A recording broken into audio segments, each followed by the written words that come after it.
Down the Street Live.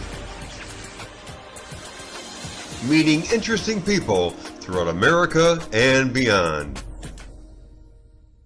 I've always been attracted to interesting people. You know, those unique individuals who take a different path and follow their heart.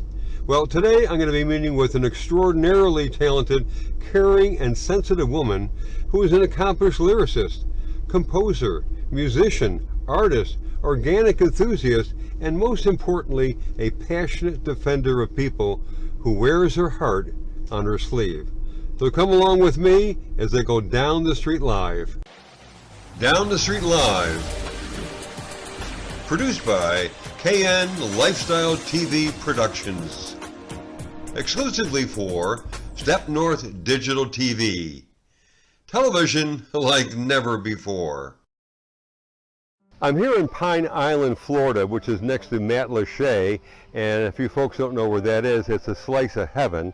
And if you want to know more about it, just go to Google Maps, but it's a delightful place. But what's more delightful is where I'm actually here. I'm here at the home of Annie Wenz, and she is a most remarkable person, incredibly interesting, and extremely gifted.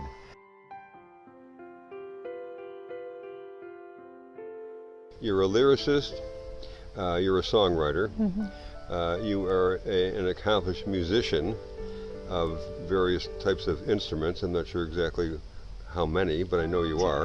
And you're definitely someone who speaks from the heart, has a lot of emotion, you're a very sensitive person. I think you're a good cook, and I think you are an amazing wife. And so that's what I know about Annie. What have I missed? Queen of nothing. Jane of many trades. I'm interested in stuff, and I stick up for people. I consider myself, one of my friends said, you don't say activist because that wigs some people out, so I'm an active citizen. I fight for stuff hard and for people, and that's it. I'm poking my way through life and, trying to get along. If I think, we need to not close this library or raise money for a library, I make sure that I work with my community to try and help that to happen. So that's a big part of who I am. 2-second background is I grew up in Queens, in Mill Village in New York, and my Polish grandmother, who, her family were farmers. We lived with her, and we had a little garden in the yard, and I loved gardening with her, and I'm sure that's where my love for gardening came from. We were still encouraged, because there were 7 kids.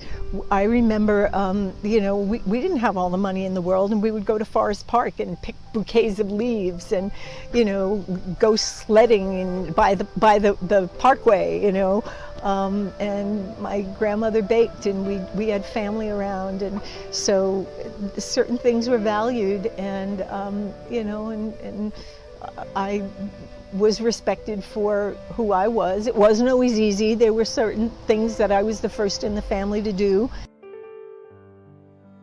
I don't know, it was in me. I loved art and music. When I was little, my aunt and uncle were going to Germany. My uncle was in the military, and they had a piano, and my dad and my uncle went and dragged this upright piano from Virginia to our place in Queens. And our place was so small. I remember my parents were sleeping at the time. There were so many kids. There was a pull-out couch, and my dad's feet hit the piano keys. My mom antiqued a turkey red.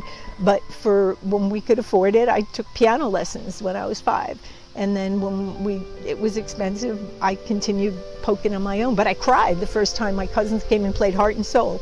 So yeah, it just moved me. So Annie, this is not something where you just had this master plan in your head initially. It evolved over a period of time, but what I really love about the landscape, and I'm going to call it a landscape, is that because it has all these interesting little enclaves, little nuances, if you will, that just salt and pepper this incredible place that you live in. Is this like creating a piece of art? Is it like sculpting? Is it like painting a portrait or whatever? How do you, or creating a wonderful song that you do? How does this come about? I always tell folks, you can live your art. That's it. That's what I do. Yeah. Yeah. And when I lived in Massachusetts, I at one point was managing these. It was a garden that they had herb gardens and a woodland garden and perennial gardens, and I managed their this botanical garden. I moved here thinking I knew everything, and I taught garden workshops, and I proceeded to kill all sorts of stuff, and I learned about planting natives and low maintenance things. And so that's what I started doing, is planting things that you didn't have to keep fertilizing and watering. So I'd plop something here and put some things around it, and it would take, and kind of survival of the fittest. And I learned what worked and what didn't work. And then the beach, the little area where I brought in the sand. Just do stuff that pleases you, and that's what I did. I'd start in one area, and I'd say, an area, I would plant something and it just didn't work there. So then, but one little corner of it worked, and I moved something there, and then it popped with that. And it also didn't have to be like fluorescent with flowers. The green, the textures of all the leaves was just such a magical thing. Mangoes here, there's macadamia, there's lychee, bananas, and loquat, and coconut palms, and blah, blah, blah. So, we're just loaded with stuff. When I worked as a psych nurse, I would tell people, your life can be your art. You can create art in the way you treat other people, in the way you dance, in the way you paint something, in the way you find something in a dumpster and make it pretty. There's a baker's rack over there. You probably didn't even see that because there's so much stuff. And I found that baker's rack and dragged it home and spray painted it and stuck it in the corner, and that became a little spot over there. And so I'm always shuffling around in the sun, a space like this that all of a sudden is shady. You have to adapt to that. And there's a beautiful old coconut palm that I see is starting to get eaten by the woodpeckers because there's some rot that's probably going to go, and there'll be a sunspot there. So, you just have to swap it around. It's like life. My life is art, I think.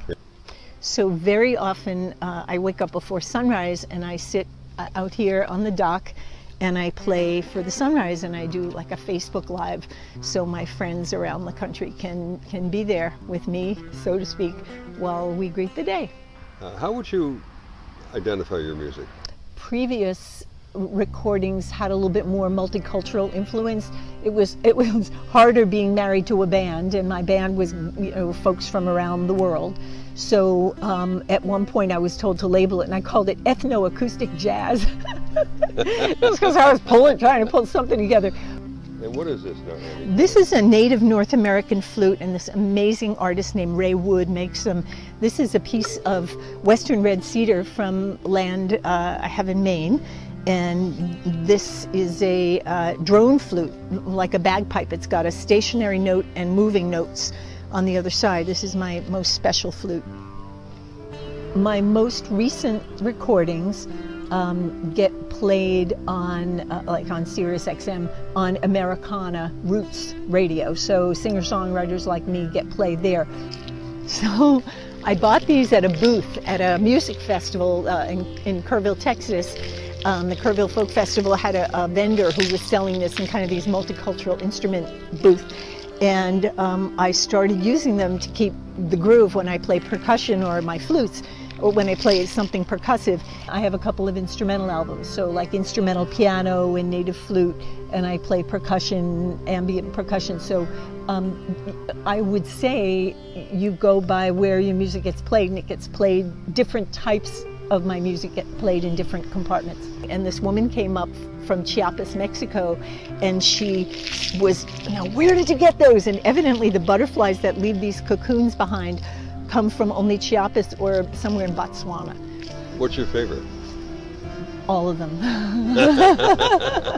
I really do. I love old standards. Like I'll sit down at my piano and play A Nightingale Sang in Berkeley Square. You know. Oh, really? Oh, yeah, Oh, I yeah, love yeah. that. So Somewhere Over the Rainbow. But then, and I put them on my ankle like this. And this is the balancing act. And then when I play, I can get a little bit of a groove. You know, I'll challenge myself and play Bluesette or Take 5, and then I'll play, you know, some old John Denver thing, or yeah, you get a little different kind of a sound. Yeah, this has a really neat, you know, there are others that sound a little more clickety, but this is just a nice soft. Wow.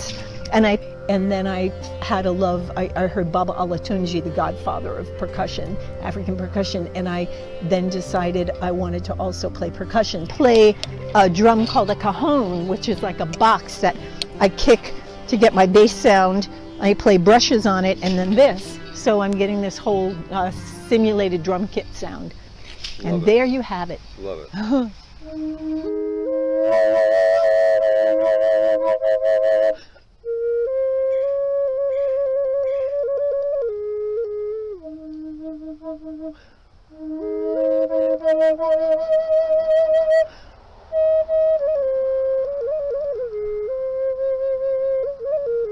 Then I went on to study with different people. I ended up 5 years with the head of the Hartford Conservatory Jazz Department, a guy named Ray Casarino, who played with Johnny Mercer. So I studied, Wow.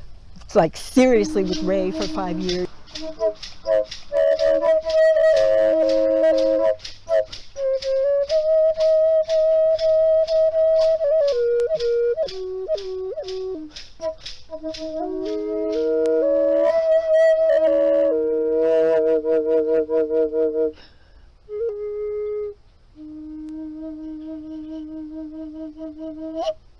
And then I took guitar with an amazing player named Joe Belmont, a guy named Jose Gonzalez, and Tony Baca I've worked with doing percussion.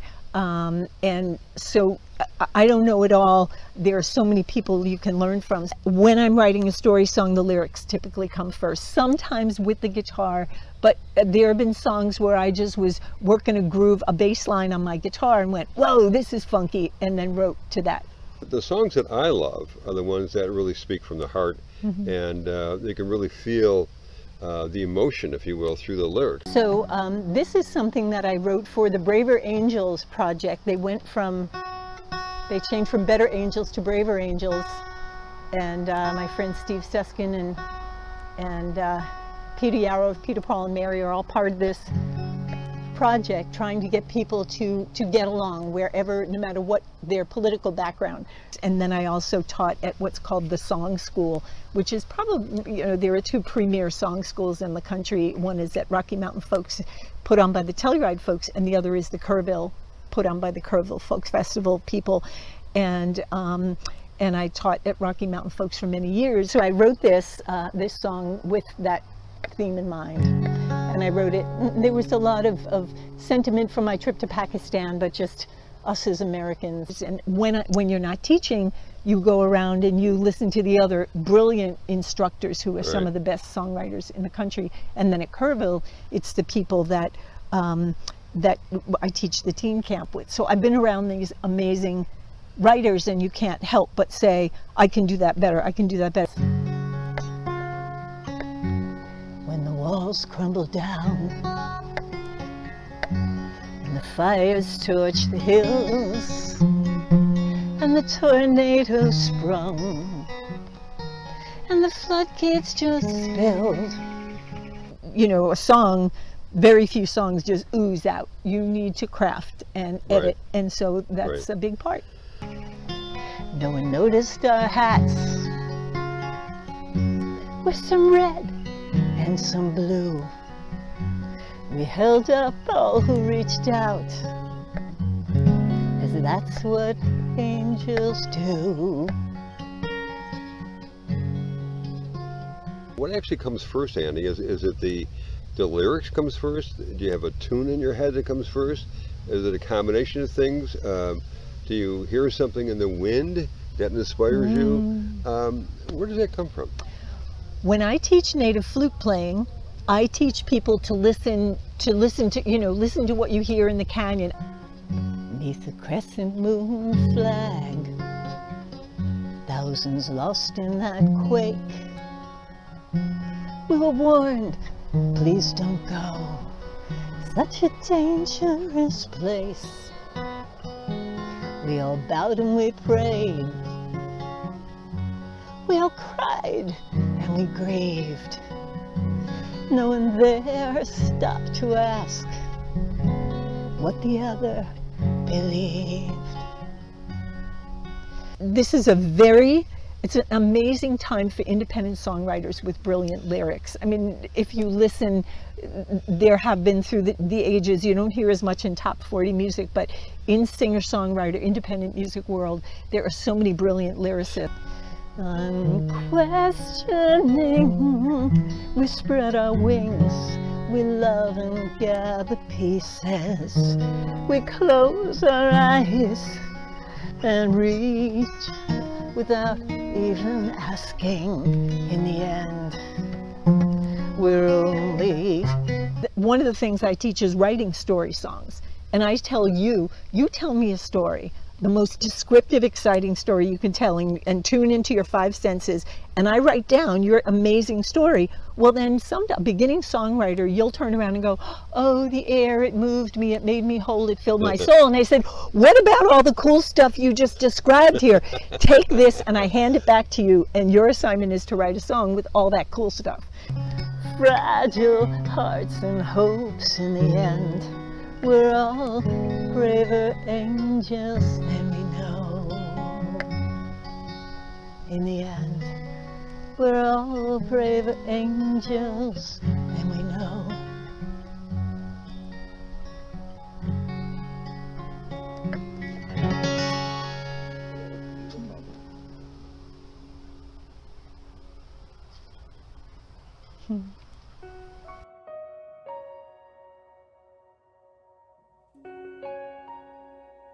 So Annie, tell me about the doll you have in your hand, and I think you have a companion doll here. Yes, this is Minerva, and so I started making these dolls because I have Florida cotton in my yard, and my friend Amy Gallagher said, who studied at the Fashion Institute in New York, is way into fibers and an amazing spinner of fibers. She said, you can spin that.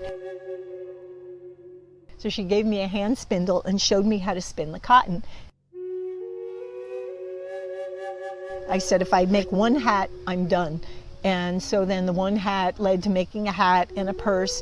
And then I got tired of spinning cotton, and she said, you should look at other fibers. So I was in Maine, and I went. There's an amazing woman named Marcia McDonald who teaches natural fabric dyeing and has alpaca and sheep at her farm. And I went there and went crazy, met the animals, and bought bags and bags and bags. I mean, my floor was covered with alpaca and sheep fibers. So these fibers are from her sheep and naturally dyed. She grows flowers that she dyes with. And this was some that I bought, the colored bits. And this was sheep fiber that I dyed with indigo. Anyway, so they have these barbed needles. But she looks like you. I love the hair. The hair resembles you. I have a lot of them that are naked, and I just it's fun doing their body forms, and I've made some as gifts for folks. And then tell us about this one. Could you put her next to her? Yep. And so she is. Her face and arms are made out of alpaca fibers that I actually hand carded. It looks like a big, the big metal brushes that you would groom a cat with. So you comb and comb and comb and roll and stab away. I blended two different colors to make more of a flesh tone, and so that's what her arms and face are. They're on a wire frame, and then her pants are alpaca. You can see little whiter threads in the bottom, and then I do also buy little balls of the colored stuff. One of my dear nursing school instructors said, if you are with a patient and you feel tearful, it's okay to show your emotion. And I've put students in a silo and said, like at the song school in Colorado, there's this silo, and I get all my students. An actual silo. They climb through the hole. An actual silo. Okay. Yeah, you bet your shiny cheeks, and they climb through the hole, and I have a picture of me lying on the ground and all my students leaning over with their flutes, because you listen to what you hear. You play what moves you. So if it's pleasant to you, like the truck that just came down the road, right, and you're playing whatever, right, you know, that could be, I guess, an inspiration to a degree, I suppose, right? It can be. So I also have just broken down and gotten emotional when I've talked with kids about bullying and how bullying affects us. There's got to be a relationship. And if I wrote something very heartfelt and sad and had like this zippy busy musical part, right, it wouldn't work. And so if I write something that's a little more ethereal about nature, I may have a busier guitar part. But if I'm telling a story, it's going to be a simpler musical part. But that being said, you don't want it to be super predictable. I have the privilege of teaching with Steve Seskin of Operation Respect, which he and Peter Yarrow of Peter, Paul and Mary have done around the country and around the world. And there are a handful of us from around the country who gather at the ground of the holy ground of the Kerrville Folk Festival in Texas. And we work with kids aged 12 to 18. We've done it for at least 15 years, and we teach kids we use music and art as a tool to get along. There are some people who do it intuitively, and that's a gift. But if you pull apart what works with the intuitive songs, there very often will be certain rules that, like, there's verse, chorus. If in the lyrics was blah, blah, blah, blah, blah, blah, the chorus may be ba-da, ba-da, ba-da, ba-da, ba-da, and you pick apart hit songs, and you will see that it's like writing a novel. There's some formula to it. But before you write MacArthur Park, it's a good idea to learn the rules. And they come in and they're told everybody's going to respect everyone here. And you get the little kid who kind of maybe didn't fit in, who was squeaking out "Twinkle Twinkle Little Star" on a violin, is that evening doing some hip hop with kids who only listen to rap music, and they're cheering each other on because they're told we respect everybody however different they are. But when I talk about bullying, I get emotional, and the kids pick up on it, and they then share their experiences, and we just talk about how to be kind.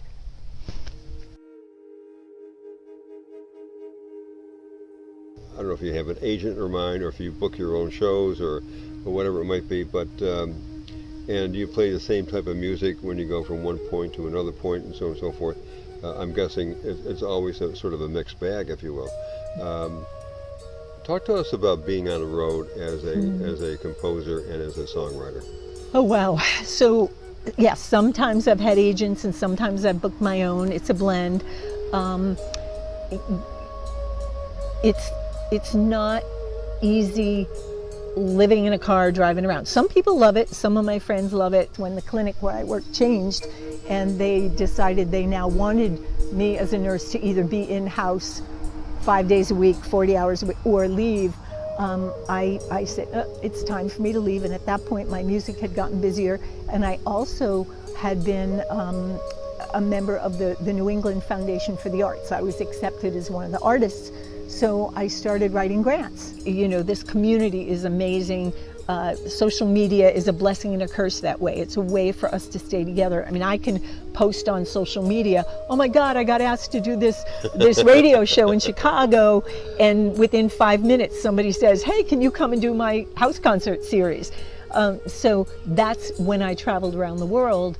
I was able to connect through online, folk DJ, and social media to get all these gigs for me to do educational programs at schools and art centers and girls and boys clubs and libraries. So I would write grants.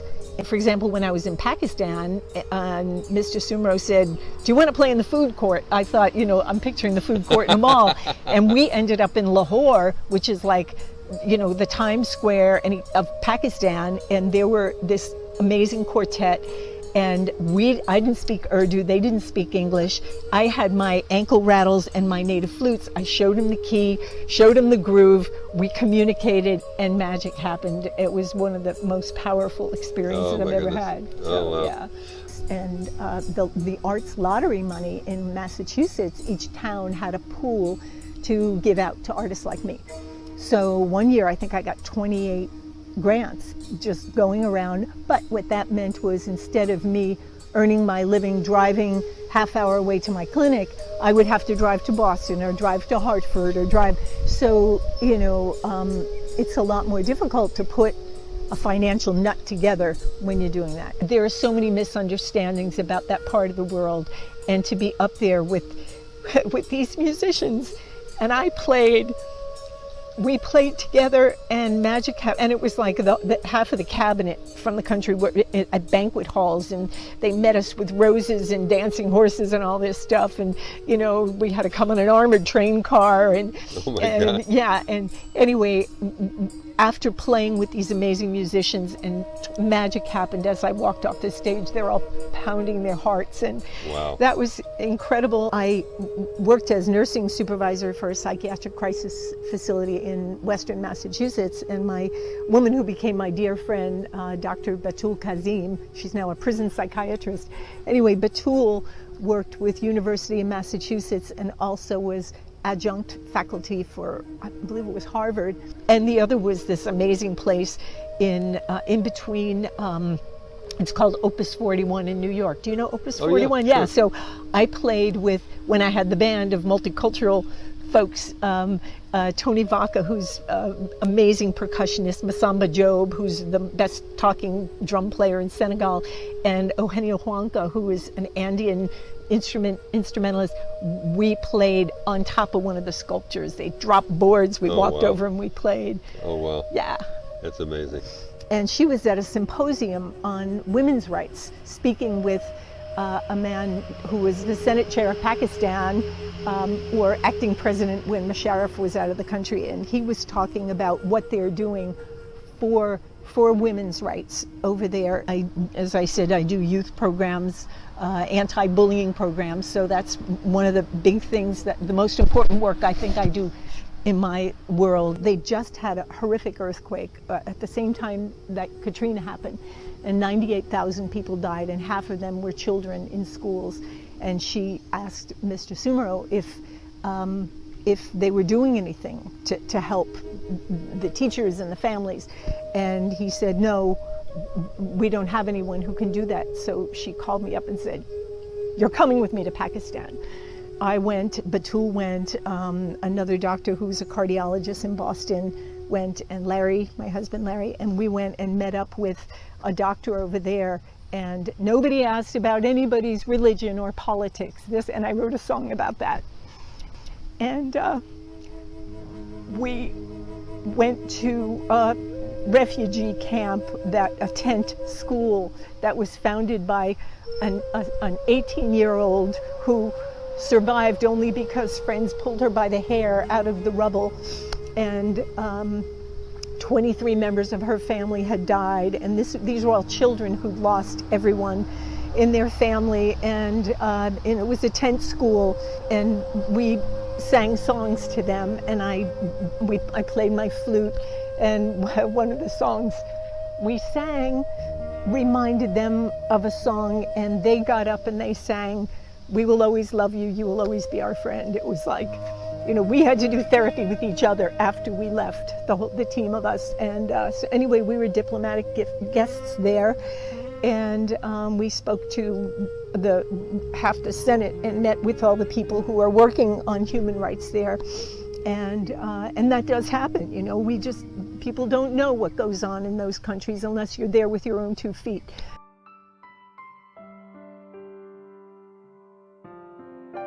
Well, Annie, again, I don't know where to begin with you, because you were just such a delightful and interesting person that oozes with inspiration and talent. And I want to thank you so much for allowing us to come and meet with you today. And I can't wait to put the show literally streaming, if you will, throughout the world. I'm cherishing the fact that I think I can call you a friend. Yes. And I'm loving that. So, ladies and gentlemen, you're going to love Annie. I think you're going to want to go to her website, which we're going to post on the screen, and also other things about Annie that you can check out and learn more about her. So, say goodbye. Thank you. Goodbye. Thank you. Thank you. You're welcome.